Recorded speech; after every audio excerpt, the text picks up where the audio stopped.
શિક્ષણનો અભાવ. આમ આદમી પાર્ટી 12મા ધોરણ સુધી શિક્ષણ ફ્રી આપે છે. વીજળી 600 યુનિટ ફ્રી આપણને આપે છે. દવાખાના આપણને ફ્રી આપે છે. ઘરડાઓને પ્રવાસે લઈ જાય છે વીઆઈપી સુવિધા સાથે. એટલે જો પાયાની સુવિધા આપતા હોય તો આપણે જાગવું જોઈએ. આમ આદમી પાર્ટી સ્વીકારવી જોઈએ અને બદલાવ લાવવો જોઈએ. ભાજપ જેવું નહીં. ગરીબોના ખાતામાં 15 લાખ આવી જશે એવા ગપ્પા નહીં. 2 કરોડ યુવાનોને રોજગારી મળશે એવા ગપ્પા ને. આ ગપ્પા નહીં, સત્ય હકીકત છે. પંજાબ ને દિલ્હીમાં આ વસ્તુ બનેલી છે, કારણ કે હું પોતે ગયેલો છું. પણ આપણે બદલાવ કરવાનો છે. આપણે જળ જમીને જંગલના મૂળ માલિક છે આપણે, પણ આપણો વિકાસ થયો નથી. કારણ કે આપણા જે સરપંચો શિક્ષિત ના હોય, અંગૂઠા છાપ હોય, અંગૂઠો કર દે, અંગૂઠો કર દે. એટલે અત્યાર સુધીના જે સરકારો છે ગ્રાન્ટો ખાઈ ગયેલી છે. એટલે આપણે હવે શિક્ષિત બનવાની જરૂર છે, જાગવાની જરૂર છે, પરિવર્તન લાવવાની જરૂર છે. આપણે જે લડવાનું છે, આપણે કોના માટે લડવાનું છે? આ પેલા બચ્ચા બેઠા એવો માટે લડવાનું છે. આવનાર પેઢી માટે આપણે લડવાનું છે. કારણ હવે ધીરે ધીરે ધીરે બધું નીકળતું જાય છે. હું ભાજપમાં હતો, 22 વર્ષ રહ્યો છું. ભય, ભૂખ ને ભ્રષ્ટાચાર દૂર કરીને પારદર્શક વહીવટ આપીશું. તો મેં વિચાર્યું સારું, બરાબર છે, સારું કહેવાય. ભય અને ભૂખ અને ભ્રષ્ટાચાર, આ તો પારદર્શક વહીવટ આપવાની વાત કરે છે આ ભાજપ. પારદર્શક, અરે તમે વિચાર કરો. હવે પારદર્શક તો ઠીક છે, હવે મર્ડર હોય, ભ્રષ્ટાચાર હોય, કઈ બી અનીતિનો ધંધો કોણ તકે? ભાજપ વાળો. ભાજપિયા જ ભ્રષ્ટાચાર કરે છે ને આપણા વાળા હજુ ગુલામ જે છે ને, ગુલામ જેને કઈક મળે છે કટકી, હજુ કમર કમર કમર કરે છે. તમારી કમર તોડી નાખશે. આ કમર વાંકા વાળી દેશે. કારણ કે મોંઘવારી આટલી બધી વધી ગઈ છે, એની સામે આપણી જોડે આવક બી હોવી જોઈએ ને. આવક ના હોય અને જાવક હોય તો પછી કરવાનું શું? એટલે આપણે જાગવાની જરૂર છે.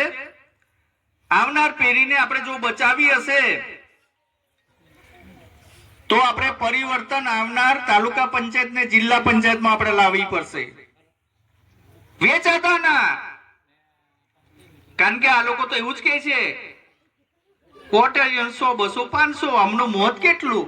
કારણ કે હું ભાજપમાં તો તે હું ને અનોપસિંહ વકીલ અમે 2 જણા છે ને દારૂ જ વેચતા હતા. કારણ કે હું પીતો નથી, પણ અમારા અનોપસિંહ વકીલ માથા પર પેટી મૂકીને જાય.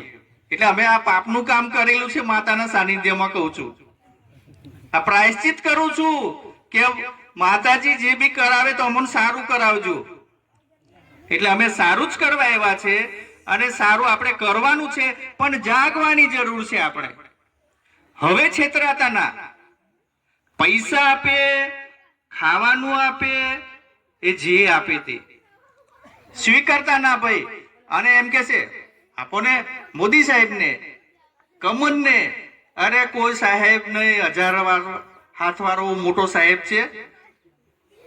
કોઈ સાહેબ ની કોને વોટ અમારે આપવાનું છે અમને હવે ખબર છે. અમે હવે જાગી ગયા છે. એટલે આમ આદમી પાર્ટી એટલે પાયાની સુવિધા લઈને ચાલવા વાળી પાર્ટી છે. ગરીબોની આપણી પાર્ટી છે. 2 નંબરના રૂપિયા વાળી નહીં.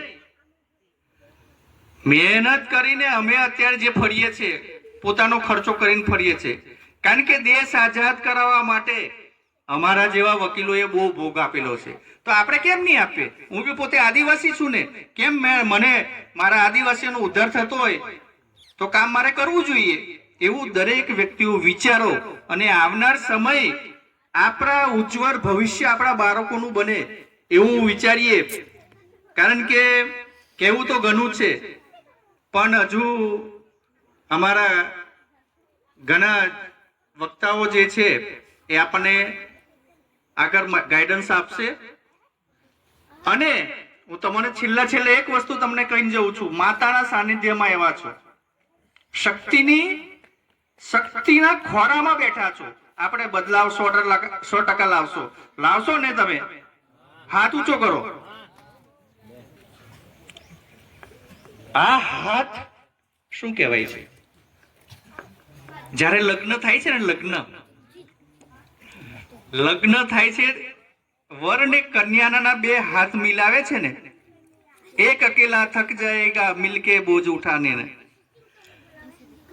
ઠંડી લાગે તે વખતે ગરમી માટે હાથ નથી મિલાવતા, પણ જ્યારે જિંદગીમાં કંઈક તકલીફ પડે તો એકબીજાનો સાથ સહકાર લઈને આપણે પાર પાડીએ, એટલા માટે હાથ છે.